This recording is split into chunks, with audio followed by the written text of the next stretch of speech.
বাংলাদেশের চলচ্চিত্র অঙ্গনে দীর্ঘদিনের শাকিব নির্ভরতা নিয়ে মুখ খুললেন চিত্রনায়িকা অপু বিশ্বাস। তার মতে, শুধু একজন নায়কের ওপর নির্ভরশীলতা শিল্পের জন্য কোনোভাবেই সুসংবাদ নয়, বরং এটি নতুন প্রতিভা, সম্ভাবনাময় নায়ক এবং তরুণ নির্মাতাদের পথ আটকে দিচ্ছে।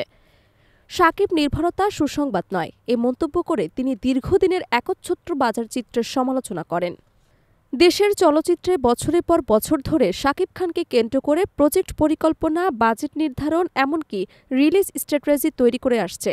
তবে এই ধারণাকে একপেশীয় এবং সীমাবদ্ধ বলে মনে করেন অপু বিশ্বাস। তার ভাষ্য, নামী প্রোডাকশন হাউসগুলো শাকিব খান ছাড়া অন্য কোনো নায়ককে নিয়ে ঝুঁকি নিতে চায় না, আর এই মানসিকতা ধীরে ধীরে পুরো ইন্ডাস্ট্রির পরিবেশকে সংকুচিত করছে। এক সংবাদ সম্মেলনে বক্তব্য রাখতে গিয়ে অপু বিশ্বাস বলেন, বিগত অনেক বছর ধরে শুধুমাত্র শাকিব খানের সিনেমা ছাড়া প্রোডাকশন হাউসগুলো কাজ করার আগ্রহ প্রকাশ করে না। এটা কখনোই সুসংবাদ নয়। আমাদের চলচ্চিত্রকে এগিয়ে নিয়ে যাওয়ার দায়িত্ব যেমন আমাদের, তেমনি নতুনদের সামনে আনার দায়িত্ব আমাদের সবার। তিনি আরও জানান, শিল্পের উন্নতি তখনই সম্ভব যখন একাধিক নায়ক, নির্মাতা, গল্পকার এবং প্রযোজক ধারাবাহিকভাবে কাজের সুযোগ পাবেন। এক ব্যক্তিকে কেন্দ্র করে পুরো মার্কেট আটকে থাকলে সৃজনশীলতার প্রবাহ কমে যায় এবং প্রতিযোগিতাও দুর্বল হয়ে পড়ে। অপু বিশ্বাস মনে করেন, শুধু সমালোচনা নয়, মিডিয়া এবং দর্শকদের এখানে গুরুত্বপূর্ণ ভূমিকা রয়েছে। আমি মনে করি, আপনাদের এবং আমাদের একটি পজিটিভ নিউজ, পজিটিভ ভাইব যখন বাংলাদেশের দর্শকদের কাছে পৌঁছায়, তখনই আগ্রহ বাড়ে। শিল্পকে এগিয়ে নিতে গণমাধ্যমের দায়িত্বশীলতা এবং ইতিবাচক গল্প তুলে ধরার মূল্য কতটা গভীর, সেটি তুলে ধরেন এই নায়িকা। সংবাদ সম্মেলনে তিনি কথা বলেন সামাজিক মাধ্যমে তাকে নিয়ে হওয়া ট্রোলিং এবং বুলিং নিয়ে।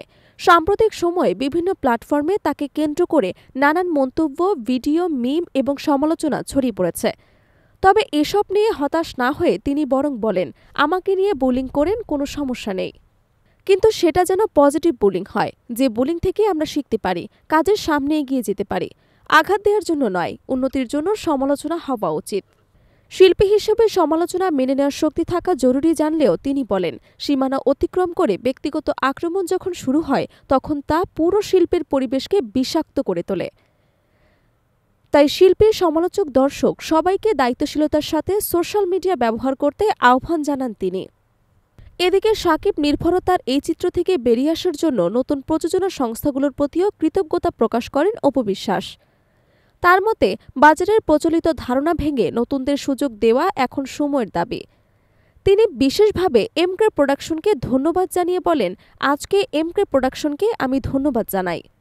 বিগত অনেক বছর ধরে শাকিব খান ছাড়া অন্যান্য নায়কদের নিয়ে কাজ করতে আগ্রহ দেখানো হতো না, কিন্তু নতুন প্রোডাকশনগুলো এগিয়ে আসছে।